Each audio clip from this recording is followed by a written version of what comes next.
James Bryan, thank you so much for joining me on Hitmakers Exposed. Very excited about talking to you, a fellow songwriter and producer. So we can geek out if necessary as we go. You've worked absolutely. With... You know what? I'm sure we will. I was just like looking at all the guitars surrounding you. I'm geeking out in my head right now. So.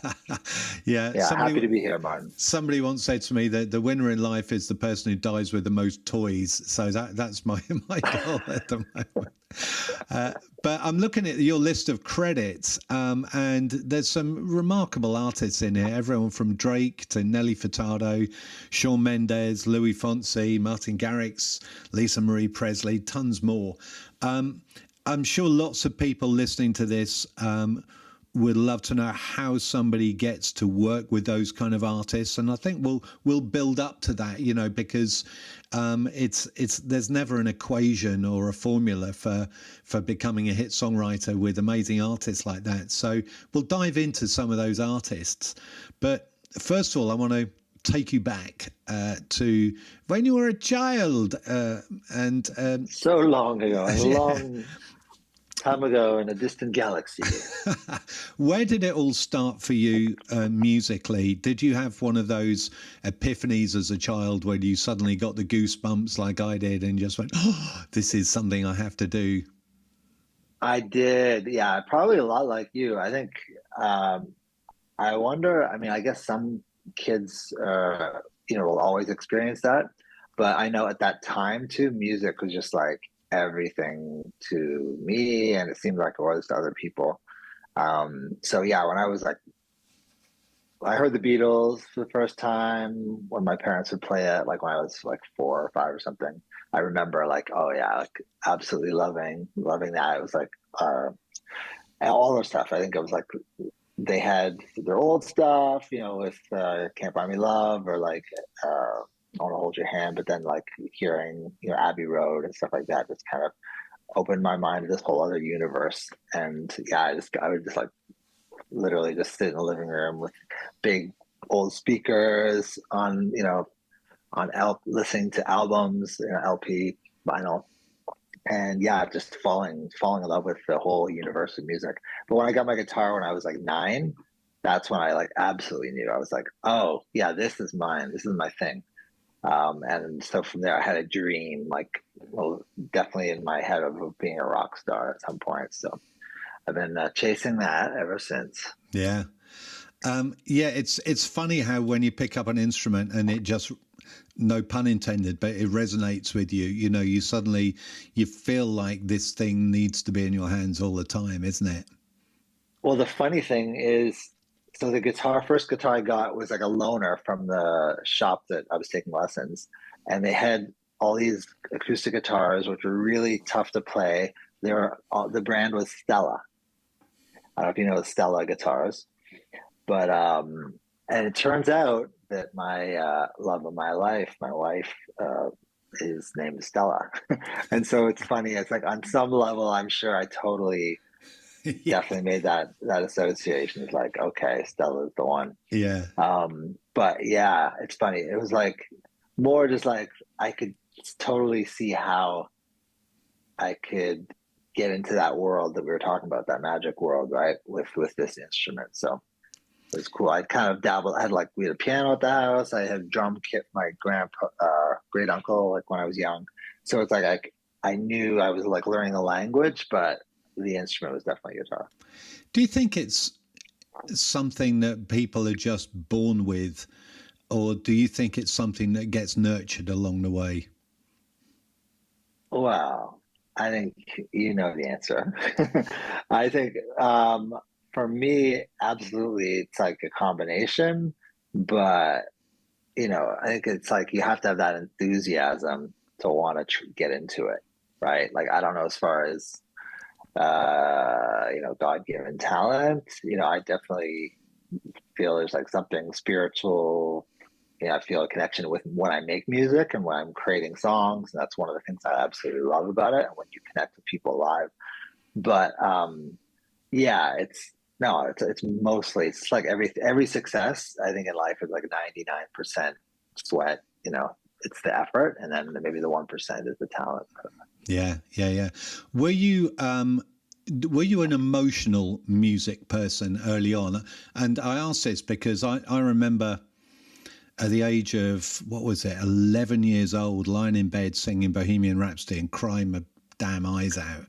You know, were there Wow. songs that really got you? And the second part of this, was it the music side of it that got you, or was it the lyrical side of it? Oh, yeah. Wow. Well, definitely, of course. Like, yeah, I definitely had those moments. I'm just trying to think. Wow, Bohemian Rhapsody. I think for that definitely blew my mind when I heard that. Yeah, it didn't more so in just like, wow, there's a whole other dimension that we just discovered, right, with that song. But I discovered a little later on. Yeah, yeah.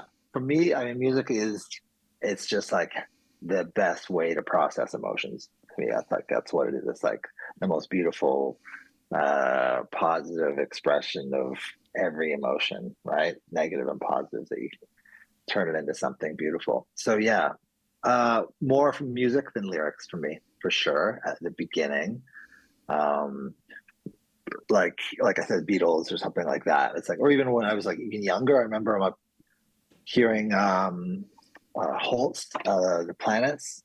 Yeah. You know, Holst the planets. And so there's like Mars. I remember I heard that. I was like, wow, you know, something had arrived, right? Just the way it starts, it is epic, and yeah, you can just kind of imagine something larger than whatever life was happening at that point. Yeah, totally, man. So yeah, Holst the planets blew me away.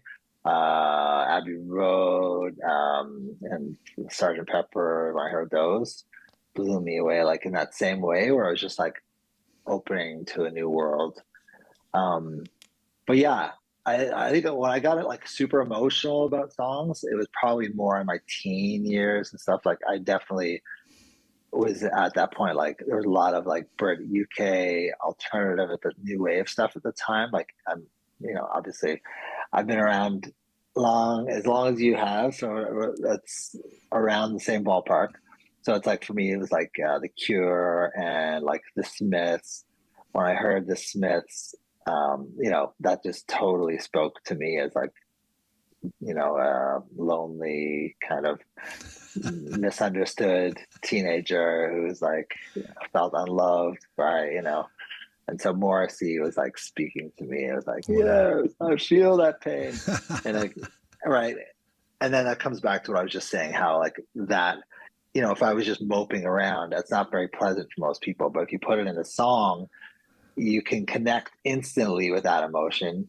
And it also, for some weird reason, makes you feel better because you know you're not the only one experiencing that.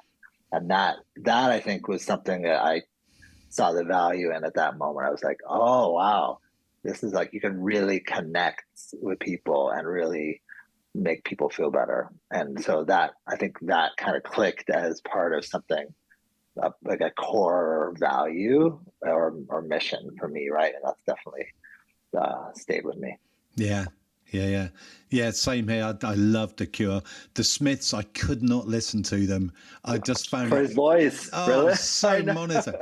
I mean, It's funny. My Johnny dad was the Marr's same way. guitar It's like, playing, fantastic, but yeah, you gotta love Johnny Marr's guitar playing. But now you couldn't get past, I this couldn't do Johnny Marr. it. It's funny because now it's like I introduced my kids to like my two boys to one of the Smith songs or something. Like, How Soon Is Now, right? So you hear that, and it's like you hear that guitar intro, and it's just iconic. It's like I just wanted to know if they thought it was still cool. And they're like, oh yeah, this is cool. So, but my one son ended up kind of finding other, like getting into them a bit more, and yeah, so it's an acquired taste, right? I don't like beer, and you don't like Morrissey, and you know we can still be friends. Brilliant. So there you are, that kid with teenage angst and torpor, and you've got your guitar in hand.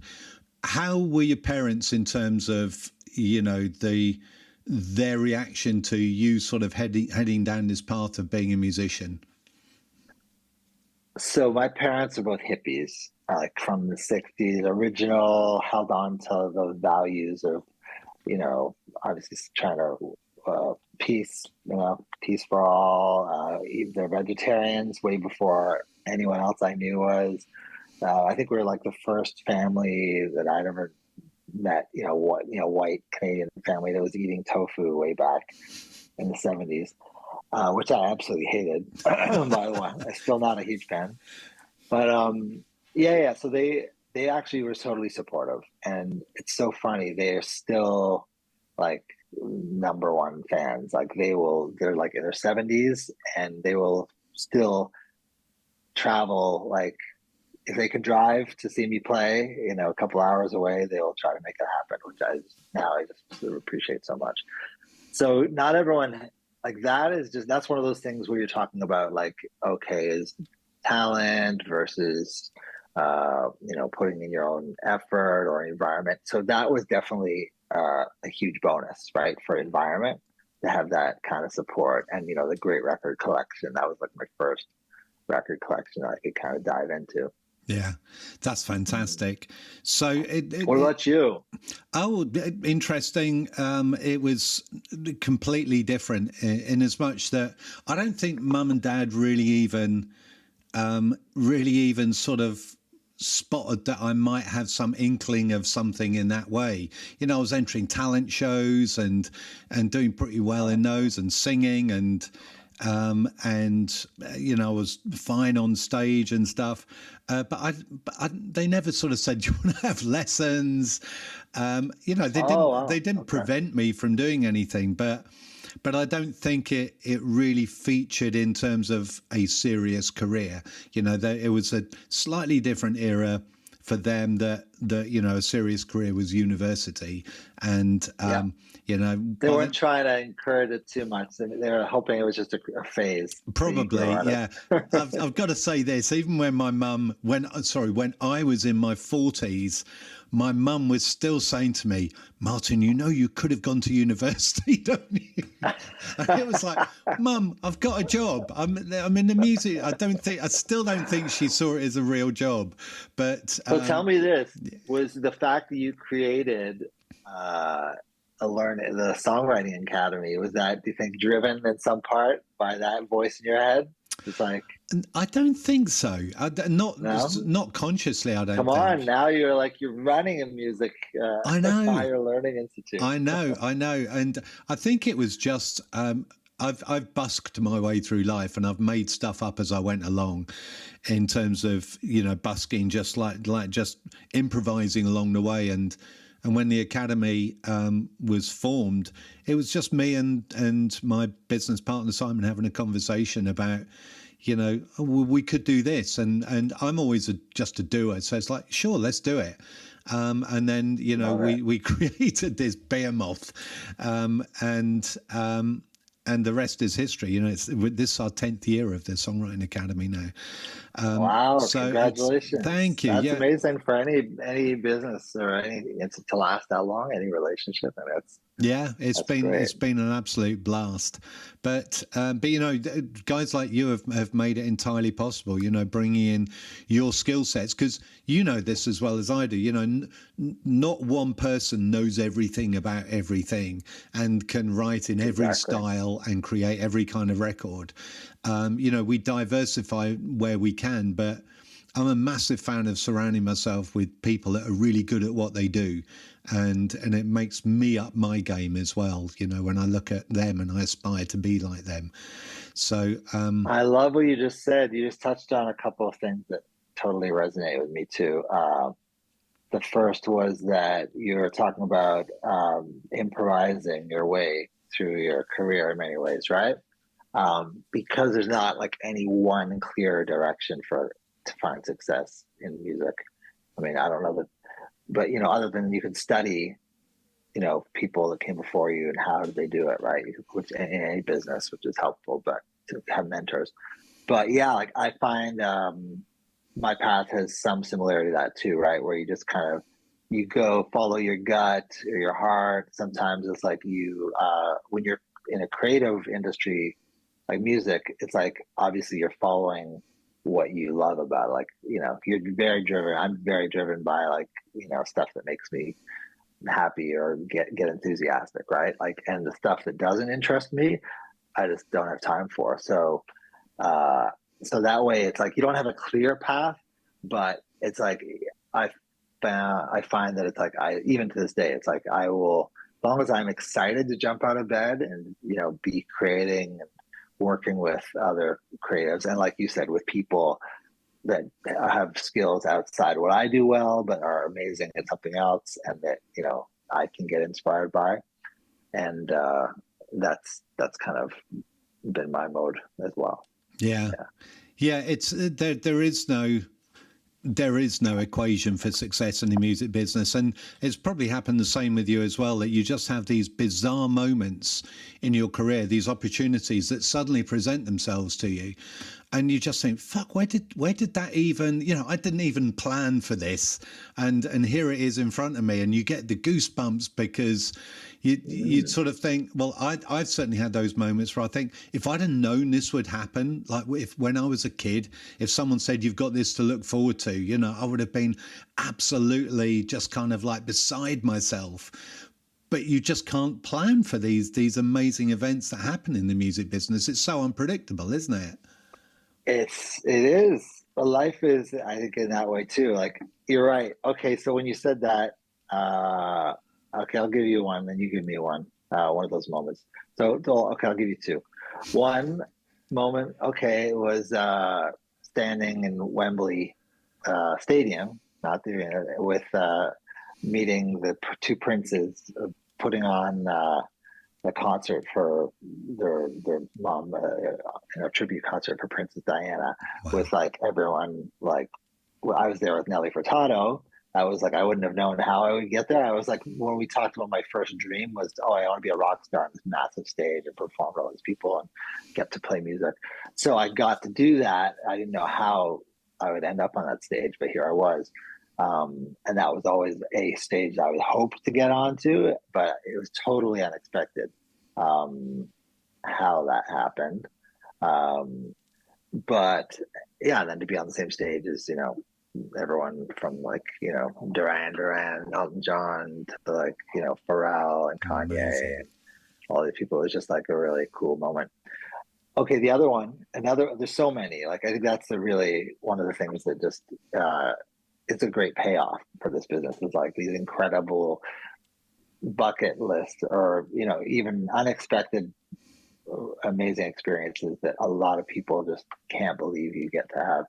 So yeah, the other one was just like, okay, I'm standing on stage in Baku, Azerbaijan, performing on the Eurovision contest support as with Engelbert Humperdinck. Hey. Just with the name alone was just like, it's hilarious. But, you know, someone who's a huge idol, and, you know, in the UK selling over like 80 million records, and just like, it was just the most surreal experience that I absolutely, of course, would not have predicted. So yeah, like those moments are just like amazing. Yeah. Yeah. But even one. Okay, I'll add one more. Yeah, go for it. And then I'll let you go for yours. Okay, one of my first early successes was with an animated band that came out before the Gorillaz, called Prozzäk, in Canada. And so that project was me and one guy, Jay Levine, from our first band, just started writing.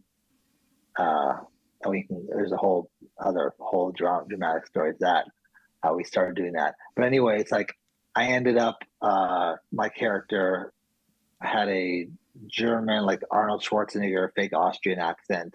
And so I was like, I ended up on the first album and second album doing a Euro rap song with this in a fake German accent, which, of course, a second before we actually committed to doing it, of course, I would have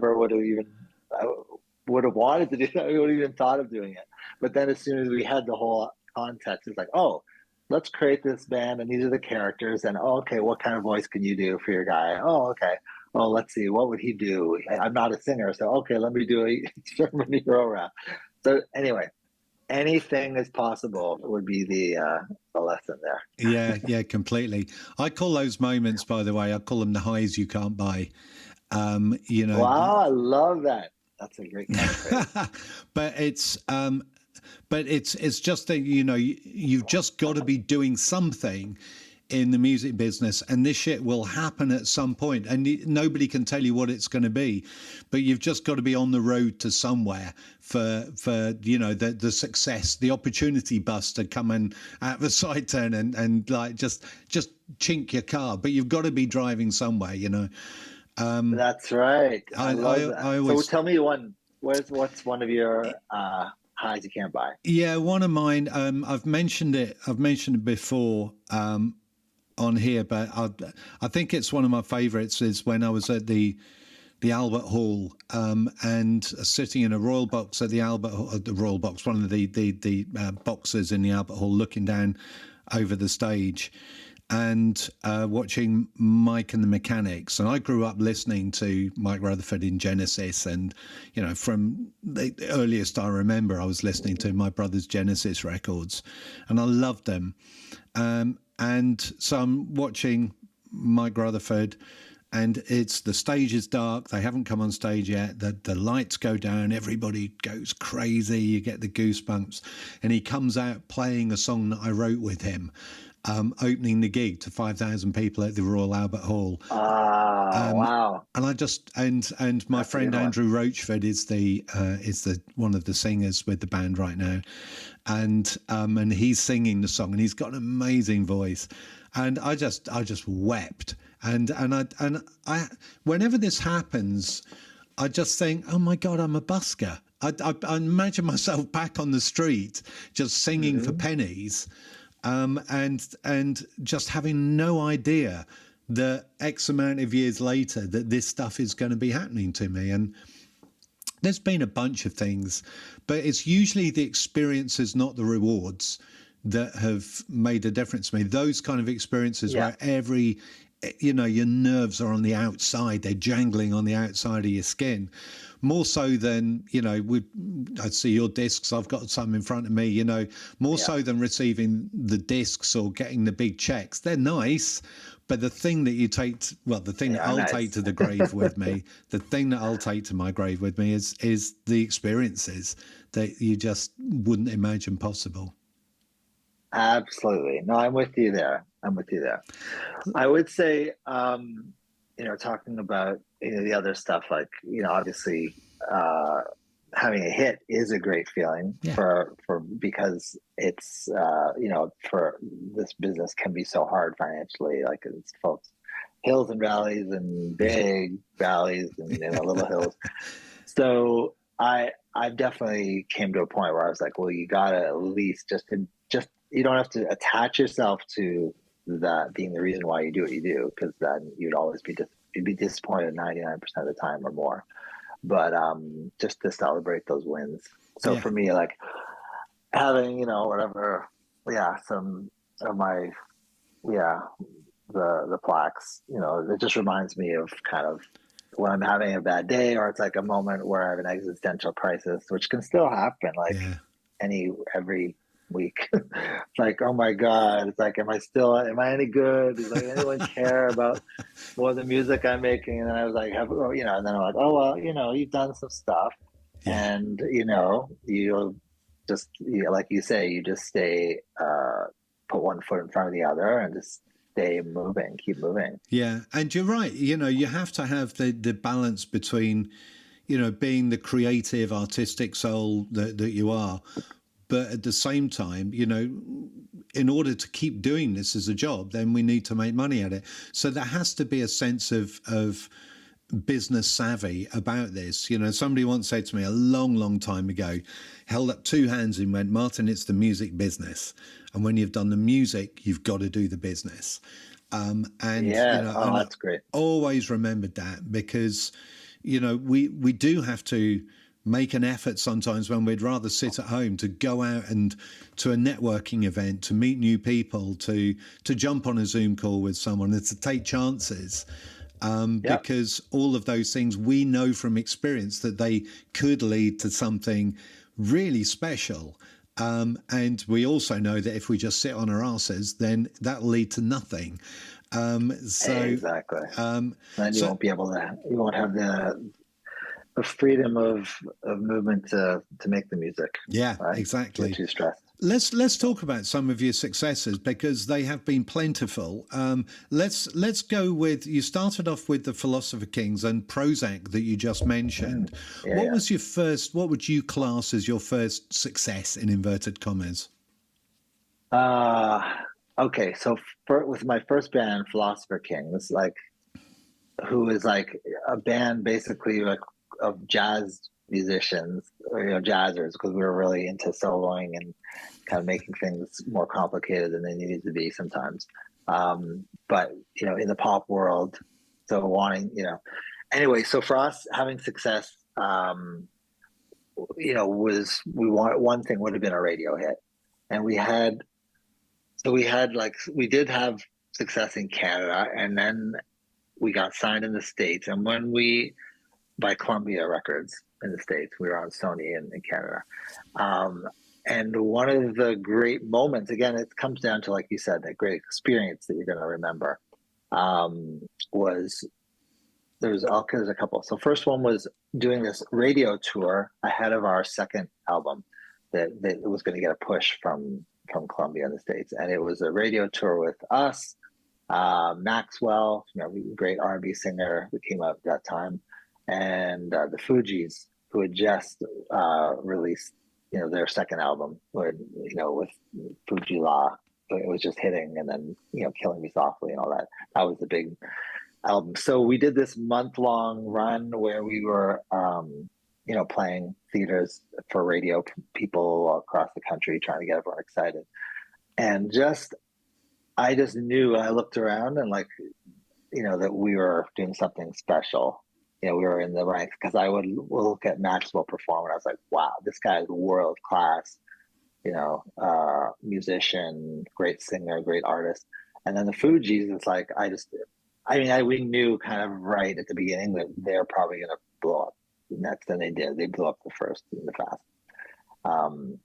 And so that moment though, and just kind of becoming friends with them, and jamming backstage with Lauryn Hill, learning Billie Holiday songs we play together, and just connecting through music was one of the biggest successes from that band. Second one was you talked about Royal Albert Hall. That's still one of my dream gigs. I've never played on that stage. It's such a beautiful venue, iconic. So in Canada, there's a great theater called Massey Hall, where it's been around forever. Everyone from Miles Davis and Charlie Parker played there way back. So it's every major band went through there. It's just about, 3,000 or 4,000, 3,000 seat venue. But anyway, our band sold that out at the end of a headlining tour, where we also had a string section, a horn section, and that moment was just one of those pinch me moments where I was like, you know what, we slogged it out playing to two people in bars, and we worked our way up. We were driving across Canada 20 times, in the back of a van and on a tour bus eventually. So it was just one of those moments where this is success. We really went for something, and people enjoy it, and we're celebrating this moment. So amazing. Yeah. There's a couple from the way back. There's if you're talking about in those moments, then I've had I think if you have a career in music, those are the golden moments. Yeah. What did you say? The highs you can't buy. I love that. So how does somebody then get to playing in bands? You're an amazing guitarist, and clearly I can see why that would be in so much demand. But let's say that we're talking to other people out there that are great musicians, maybe lyricists. What is the next step then to writing for other artists? What was it for you, where you end up working with the Shawn Mendes and Lisa Marie Presley? How does someone get from A to B? Well, just the short answer is you just keep doing it, right? And so, like you said, so I knew after the success of Prozzäk, the second band, as in both myself and my partner there, Jay, in that band, we both had aspirations of producing other artists and writing for other people in genres that we wouldn't do as artists, right? So at that time, like boy bands were really big, and like, you know, all that, like pop. Max Martin was just having his first moment, like, yeah. So it's like our next step was to like work with Sony. We happen to have a good relationship with the A&R, head of A&R at Sony, based on the success we've had and our relationship just hanging out with them. And so he said he wanted to sign a boy band. And so these three guys showed up in the lobby one day singing. And so he said, "Oh, what do you think? Should we sign them?" And I was like, "Yeah." He said they need songs. And we're like, "Okay, we can write them songs and produce it." And then that was the opportunity. So it was just like having that first one. So really, I would say to anyone, every success comes from basically having an emotional connection with someone. So that's relationship building in the most sincere way. Yeah. You know, just it's like, who are your friends? Who are the people you connect with emotion, personally. Yeah. So we had some success because we had that connection with the A&R guy, and then we connected with the band. We're able to make that happen, and that was kind of like, and then we ended up having some hits off like 3 singles that the label pushed. So that's not like I guess that's necessarily the way it's going to happen for most people. But I would just say, like, from there, it was really just about, okay, finding artists that we thought were cool, and working with them. So, or maybe not cool is not the right word, but yeah, but someone we were excited to work with, and just seeing if we could make something happen. Yeah. So it was just like planting one seed after the other, and that's the name. Well, that's like the whole career, is planting seeds every day for me. Yeah. So yeah, so it does. So whatever you do, like, so if you're great, like whatever it is, like when you walk into a room, like it could be you're great at one instrument particularly, or you could do great lyricist or great melodies, or it could just be like you make people feel good, like you make people laugh when you come into the room, and you have ideas. It's all valuable. I think in the creative process, there's a lot of value in all of those things. Yeah. Right? Yeah, completely. So, yeah. I loved it when you said, that with the head of A&R, you said, we used to hang with him. Let's talk about the importance of the hang, because, there are many, many people reaching out to heads of A&R, to hit songwriters, producers. They're reaching out with an ask, straight off the bat. What can you do for me? Blah, blah, blah, blah. And I'm sure you get it. I get it, where people just want stuff and you barely know who they are. But, you said, we knew the guy, we used to hang with him.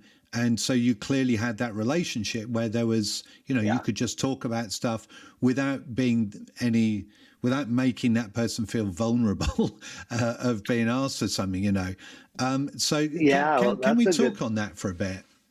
Yeah, it's a great point you're making, as far as like, to me, that's like what I hear is it's the energy that you're coming with. Okay, so are you trying to suck somebody else's energy, or are you bringing something that you're excited about, and hopefully that enthusiasm might capture someone else's attention? And that's the only way that works, I find. And yeah, I mean, the reality is that, you don't have to become friends with everyone to work with them, but you have to have some kind of connection. And it can be in person. It's always easier in person, but I think these days, like, there's so many people you can just meet online, and if you're following what they do and leaving your comments that, thoughtful comments, it's like, oh, I love that. That reminds me of the song, or that inspired me to write this. It's just a step above just putting a like or a heart or whatever on someone else's feed. I think that's valuable, because I look at that stuff. It's like, as social media is definitely a huge part right now of marketing. ourselves as musicians and creatives. So yeah, you connect with people there, and you can connect with people from different countries that you wouldn't be able to find in the same room immediately. Yeah. So but it's got to be like come with, don't immediately come with the ask, for sure. Yeah. So let's talk about some of the artists that you've worked with and what those experiences were like. I was always a massive fan of Nelly Furtado, and just found her just totally charming as a performer. What was it like working with her? And am I right in saying that you got a Latin Grammy with Nelly? That's correct. Congratulations. That's amazing. I produced and wrote her only album she did all in Spanish, called Mi Plan. Nelly, I love from the first time I heard. I heard her. I saw her play with her just the guitar, and she just had that spark. She clearly had some star potential, and she was a really great writer at the beginning as well. Like she had "I'm Like a Bird" like already. Just her version of, without all the production. But so she came to one of my first band's shows when she lived in Victoria, BC, British Columbia in Canada, and came on stage after we were done, or came up to the singer with her tape. And so he was the lucky one that got heard it first. And so at that time I had just started producing and had had success with Prozzäk, even while the other band was still happening, and it was already kind of creating some power struggle. So two of the other guys in that Philosopher Kings, the singer and the other guitarist, Brian West and Gerald Eaton, they formed a production duo, and so they ended up producing our first two albums. And because we were great friends anyway, I played guitar on our first two albums. That's how I met her, and we just had a great rapport. And right from the beginning, she asked if, can I go on tour with her? And that's why I joked at the time. I said, when you're playing Wembley, give me a call back. And I just laughed, and she laughed.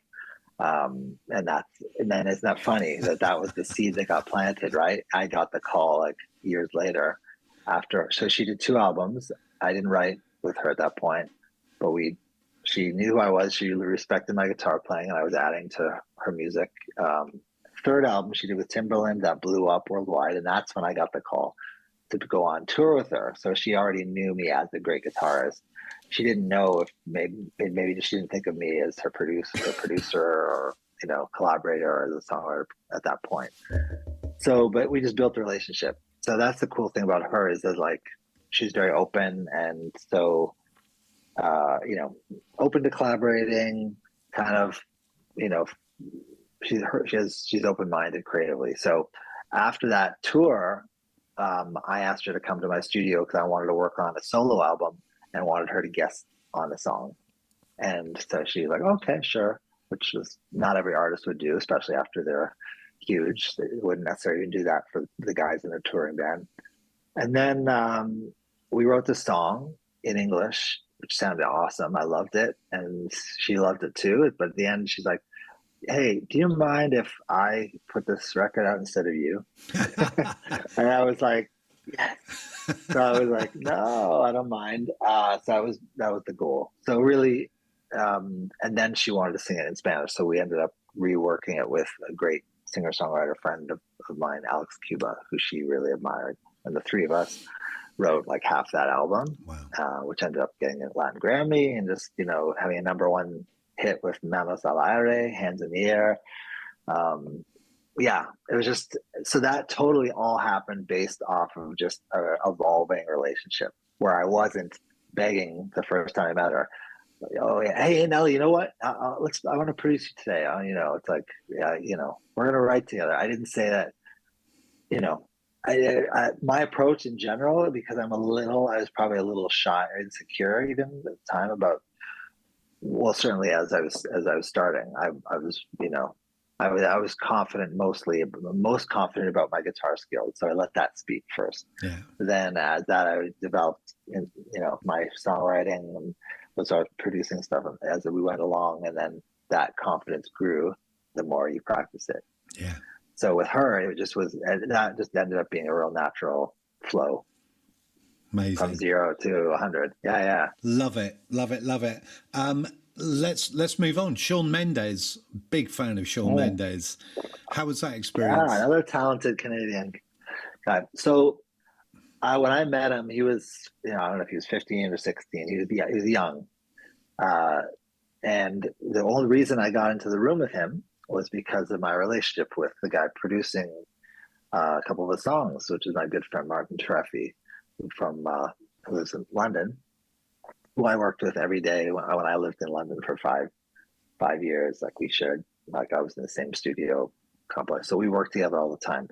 So when he got the opportunity to work with Shawn Mendes, he flew to Toronto and was going to do a couple songs. And so I came to mind because at that point I'd already moved back to Canada and he knew what I could do, Martin, right? So he asked if I wanted to come by. I was like, okay, sure.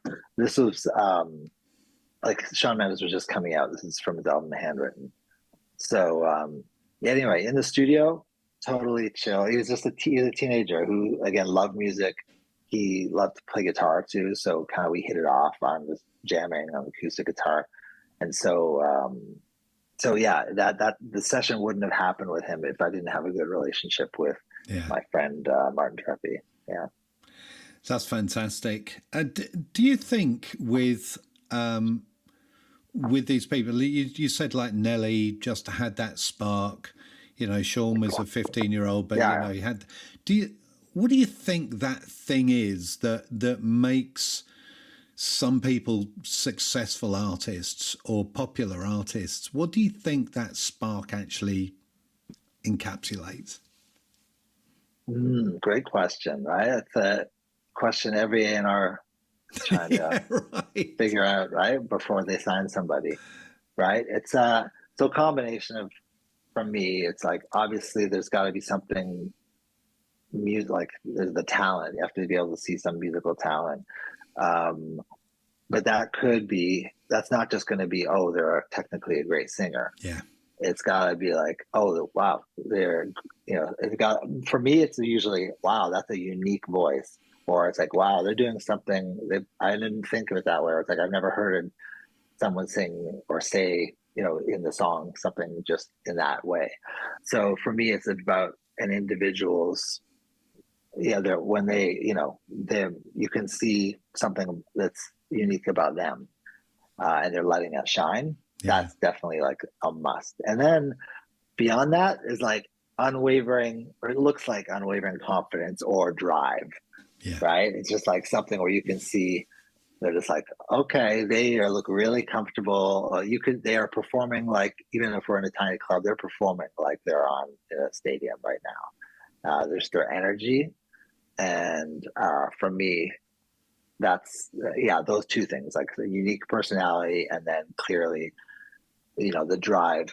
And if I just met someone, like, you don't know if that equates to work ethic, but after you actually end up working with someone, like it has to, because like I said, like that's the one thing we know is it's mostly just about sticking with it and like being very persistent and improving constantly, So those are the two factors for me. What about you? Yeah, I think obviously an ability, but for me, authenticity outweighs ability, in terms of technical ability. When you listen, no one would ever accuse Bob Dylan of being an amazing singer. But I can't stand hearing his voice. but I love he's your version of my Morrissey. But he's like immensely popular. And has been for decades because he's the real deal. He's the real He's the only Bob Dylan. Tom Waits, again, not an amazing technical singer, but what he delivers as a creator of music is outstanding. So for me, there's that authenticity, exactly what you said about being unique, bringing something new to the table that we haven't heard already. There's so many people out there that are copycats of artists that for me, they do nothing for me. There are technical singers out there that do nothing for me, but they're outstanding ability, but I feel nothing when I listen to them. Right. And there's that charisma as well. There's if I was going to say it's anything, it's like a knowing that it's already happened for them. Just that they just know. That's how that's true. You used the word charisma. I said confidence, but it's the same kind of thing. Like they know they belong here. They're already embodying success. Yeah. Right. Yeah. They're already embodying success in whatever, they are a star already. Yeah. And So what's interesting is that, you had this visualization as a youngster of Wembley Stadium. And there it was, it happened to the nth degree, meeting Prince Harry and William as well. And, and meeting royalty and all of these incredible stars. How much a part does visualization, manifestation play in your life, in your musical life? So it's a huge part for me. Definitely at this point, I know the power of visualizing something.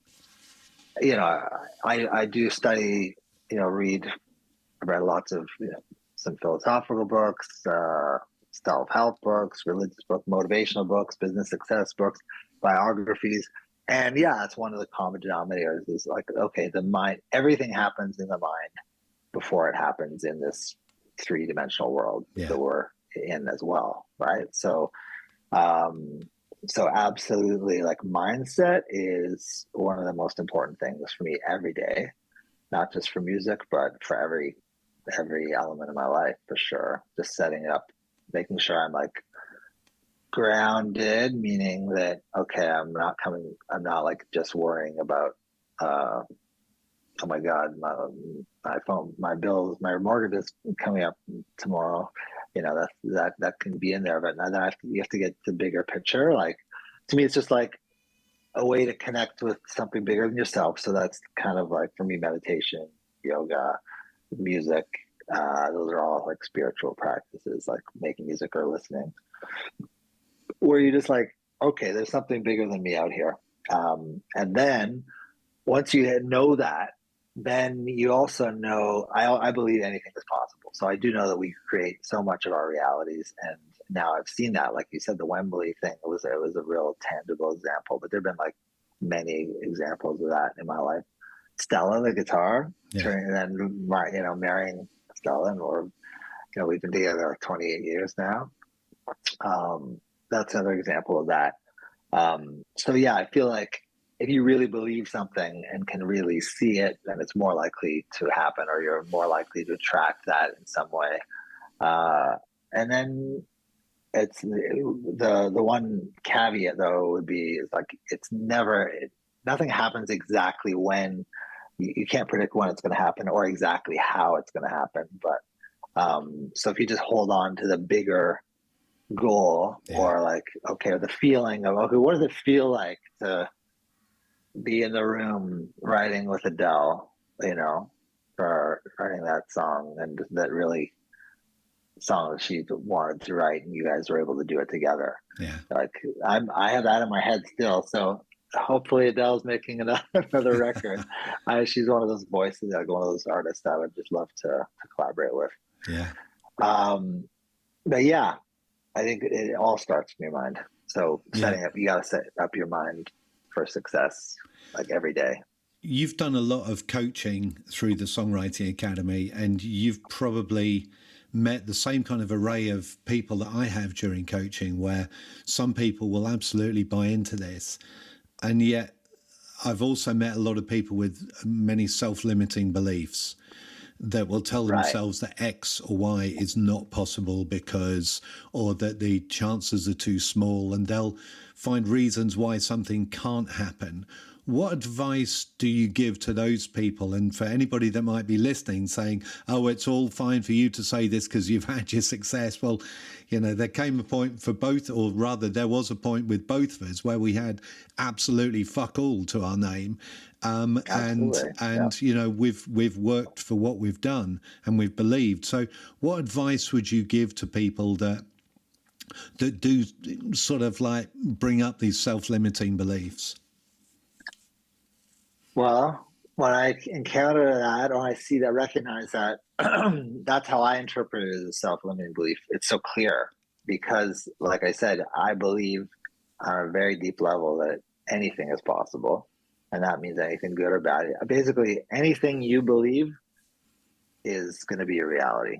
So you can. So if you believe you're not going to, you know, be able to make a living as a musician or a songwriter, then that's true. So I would just say, I quickly would just point out, you know, with love, it's like, you know, do you know that if you really believe that, then it's a self-fulfilling prophecy. So now if you believe that that's, you know, then why are you here? Why are you saying you want to do it if you don't believe it's possible? Then I would pose a question back to them, really. Yeah. And if some people aren't willing to have that conversation, then I have to then you have to ask too. It's like, well, maybe their goal is not to be, I mean, not everyone we coach, you know, their goal is not to be, you know, make it as a living or to have some global success, but it's just to be able to write a good song. Yeah. Or, you know, to be able to like play on that stage that you're too nervous to play on right now. So, I guess I would ask just a bit questions just to find out what the goal really is. What do they want to do? And then, okay, let's just see what is in the way. And you're right. You said self-limiting beliefs. Like, we are our worst critics, and usually we're standing in our own way of our next success. So, and it's never easy to see so unless you have someone else pointing it out to you, whether that's in person or in a book or in a, you know, podcast or something. So asking questions, kind of having an honest conversation. That's what I try to do. Yeah, that's so wise. What about you? Yeah, very similar to you, actually. You know, the first thing is, to me now, it's like these things jump out at me immediately when somebody tells me that they can't do something. But I'm very similar to you that I will want to know what it is that they actually want. Because we can determine where they're at in terms of their ability, if there is such a scale, their ability as writers, performers, producers, whatever it may be, because we've got decades of experience of being around different levels of experience. But a lot of people, I've discovered, don't really know what they want. They will say something like, I want to make it big in music. It's like, well, what does that actually mean? Or they'll say, I want to have a large and loyal fan base. It's like, well, how large is large? Is it 10 people that love you? Or is it 10 million people? You know, some kind of quantification of what it is that actually defines success for you. Quantify it in some way. And I've had everything from people that want to be at the front of Madison Square Garden, you know, singing to thousands of people, you know, next to Beyonce, which is fantastic. Equally so, I've had people that say, there was one woman that just said, I just want my parents to recognize that this is okay to do this. And which was like, oh, you know, I got an ache when she said that. Because that's a tough one, because that's not beyond her control anyway. Yeah, and other people just, you know, one guy just said, I just want to write a song that my friends love down the pub, you know. So, but that defining what it is that we want in every aspect of life, I think, is absolutely key. And a sort of, I would say, just keeping a balance between knowing what it is that you want but also being grateful for what you have. Absolutely. You know, you were in a band called Prozzäk, although it has two Z's in it, but there was a great TED talk that we saw, myself and Kat and Savannah, and we wrote a song on the back of it. But the guy had done loads and loads of brain scans of people in different states of mental health in terms of depression, etc., and before and after drugs, and before and after the more philosophical and self-help processes, yoga, meditation, manifestation, etc. And he said, do you know what, in the 65,000, I think he said it was, brain scans that I've done, what I've learnt is that what's more powerful than Prozzäk? Gratitude. And being grateful for what you have. And we wrote a song off the back of it. But, you know, being grateful for what you have, the ability to be able to write a lyric, how amazing is that? Regardless of whether it may not have been on a hit record or not, but there are people that look up to people that don't think they have people looking up to them. Everybody that creates a lyric, a piece of music, that even has an idea for a song, there are other people that would look up to them and go, that's amazing. How do you do that? And would have so much admiration. We need to remind them how special anybody creative is. And the rest of it is then saying, well, what do you want to do with it? Where do you want to go? What's your idea of a great day?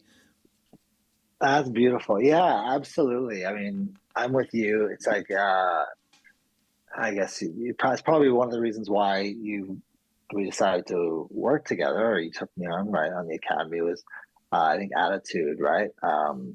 Certainly, I'm grateful for the opportunity to you know, work with all those amazing students and be a part of something like the Songwriting Academy, and to meet the other mentors that I was, you know, inspired by too. But anyway, yeah, like that's a practice I take in my personal life for my family too. It's like every day we don't technically, like, we don't go to church necessarily. They know we are spiritual, and you know, but we do have we give thanks every family meal. It's like we'll hold hands and like, what are you thankful for today? And go around the table. So that's one of the core values for me, for sure. And that allows me to take on a lot more, every challenge I need to, really. It's like, okay, if you can start with what you have, it's like, oh yeah, wow, it could be a lot worse. You're right. So damn, let's at least be thankful we're here today and doing what we love, you know? Yeah. And something that I know that you were thankful of last year was Drake recording your song. We have to talk Drake. So thankful, yes. Thank you. So that was massive album, massive success. How did that come about, getting a song with Drake? Right. Well, that one, again, that was a long-term goal. I'd had that in mind. But I had no idea how that was going to happen. I did not have a clear vision of how it was going to happen. It's funny. It might have happened sooner if I had a clear vision of it, right? One thing I knew is, like, I admired him for, you know, for what he does creatively, and also just as what he's developed as a business person too, and the level he has and his team. But so anyway, I knew I loved his love songs, and I knew I loved his housey kind of house music, more dancey songs, like one he done with Black Coffee and stuff. So when but anyway, so I'll come back to that, why it ended up working. But it came down to relationship again. It was back to relationship with his right hand man, which is Noah Shebib, who's produced, you know, a lion's share of Drake stuff, and sort of the co-founder of the label OVO. So they, you know, I met 40 when he was an assistant engineer on a session in Toronto that I was producing and writing for an R&B artist here, that was called Divine Brown. Apparently there's another Divine Brown that had a run-in with Hugh Grant that in the UK, that name had different connotation. Anyway, she's a great singer. We wrote the song that became a hit in Canada, number one here. And so it was a really good session. And I'm 40, and I connected where I basically always will acknowledge whoever's in the room. So whether that's the engineer. If I'm, not the one doing it, this case it was a great mix engineer, Gadget, who ended up mixing a lot of Drake stuff after that, the legend. And then his assistant was 40. So I asked 40, what are you doing other than, getting coffee for, ever the main engineer? And he's like, oh yeah, I'm actually producing stuff. I'm working with this really talented kid. He's like great rapper. You got to hear him. I'm like, oh, I'd love to hear him. Great. What's his name? Drake. And I'm like, okay, cool. And I didn't know at the time he was already on a TV show and stuff, but they actually acted together. So anyway, he didn't give me Drake's demo tape at that point. They went off and they built their own empire. But he remembered the relationship, that good connection we made, right? It was just a positive thing. I took time to ask him about his life and what his dream was. And so when I moved back from London to Toronto, one of my big goals was to try to connect with them. But, I'd reached out, I think, on socials and didn't hear back, which is kind of typical. He's a busy guy. But then I was just posting guitar videos on Instagram, and then he started responding to them, and he DM'd me one day and said, dude, you got to come by the studio. You'd love, we need to make some music together. I'm like, yeah, absolutely. So I went by the next day, of course, because when opportunity knocks, you have to be ready to walk into it immediately. And so, yeah, we wrote something else that was didn't end up getting used actually for Drake's previous album. I played on 4 tracks. But it rekindled the friendship. So again, it just came down to relationship. So then after that, we would just start working together more. I came to the studio again. And then we started sending tracks back and forth. And eventually one of those ended up on Drake's album when he was doing his house kind of dance music kind of left turn called Honestly Nevermind. And that was just the right, the song we did, Overdrive, was the perfect song for me to do with him because it was love song, does it not the real gangster, street negative lyric that I'm not a huge fan of. Musically, I love it. And so I just felt okay, it took a while, but it was meant to be, and it happened the right way because it was through a genuine connection. Yeah. So. And I love that. And I'm a massive fan of this approach of always talk to everybody in the room and respect everybody in the room, because we both know how many, in inverted commas, T-boys, T-girls have ended up becoming major players in the music business. But also it's just out of fucking respect, because respect everybody that's doing something in this business, because they're in it for the same reason that we are, because they love what they do. And just always talk to the person that a lot of other people don't talk to. I love exactly, because for me it's whatever, I just basically think of whatever interaction I'm in at the moment, right? I don't know where I'll be next week or next year or whatever, but if I'm in the studio today, I want it to be the best experience. So for me, that means it being positive, everyone having energy and wanting to be there. And so cultivating that atmosphere that's something I think I always knew it was important to me to be able to be creative. And so I think that's something I take on. And like you say, everyone appreciates it and then pays it forward. Yeah. Totally. So I've got a couple more questions for you. The first one. Wow, this is an in-depth interview. I know. Well, the thing is, and I'm not blowing smoke when I just say it's just so interesting talking to you, because it's not just about the music. It's about the development, it's personal development as well. Which is so important in the business, and everybody needs to hear this stuff. But just from a sort of take this in the right way. Which song of yours, if you were to give a song for people to remember you by, and I mean this with the greatest love, which song would you say represents you and, as James Bryan McCollum, which song would be, please remember me for this song at least? What should they go and listen to? it's just like, you can't pick my favorite kid. Yes, you can. Everyone's got a favorite child. They just don't tell the other ones. No, it's like, I don't know, because there'll be songs like that um, there's songs that I've written that have had more like a bigger impact on people, and sometimes that's just because it had a bigger platform, like some with Drake, for instance. Like I said, I love that song we did. There's songs I've done with, like, there's a song I did with Yuna called Tourist, which is a very simple love song, but for whatever reason, it has such a magical mood that I never get tired of hearing it. And it always just brings me back to this very kind of innocent love phase, mood. And I just love how the production came out and everything. So that's one for me. But to be remembered by, there's a friend of mine I wrote with in a Canadian band called Jack Soul. He passed away. He was the lead singer, phenomenal singer, named Hayden Neal. And we wrote a song, Never Say Goodbye, which, to me now has, touches me because, I think of him as a message now, that I'll never always be a tribute to him.